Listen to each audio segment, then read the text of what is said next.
aby wymienić żarówkę Suzuki Bandit, w naszym przypadku GSF 650S.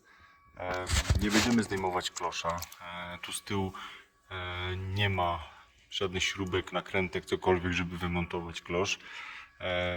Będziemy musieli dostać się więc do środka. Pierwszą czynnością będzie otwarcie naszego schowka. Po zdjęciu siedzenia mamy dostęp do naszego schowka, za którym znajduje się nasze gniazdo z żarówką. W tym miejscu i w tym miejscu wykręcamy te dwa wkręty. Po wykręceniu wkrętów ściągamy drugą osłonę i de facto już mamy dostęp do naszej żarówki, którą trzeba wymienić.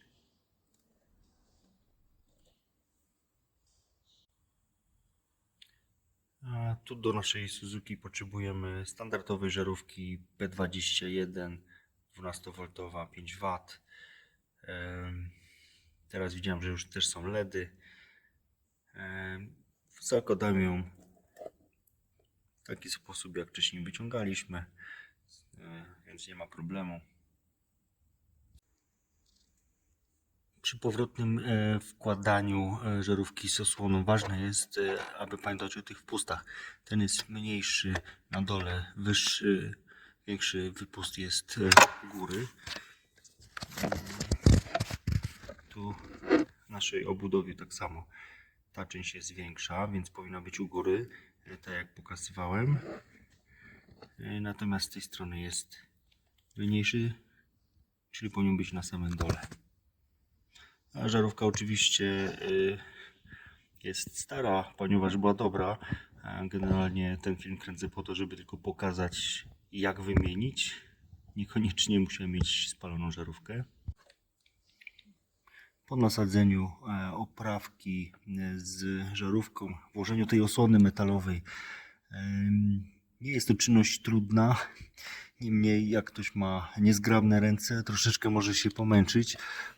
W tej chwili zostało nam już tylko dokręcić z jednej i z drugiej strony te wkręty i sprawdzić, czy żarówka wymieniona została prawidłowo, dobrze założona i czy dobrze świeci. Oczywiście po wymianie sprawdzamy, czy żarówka świeci.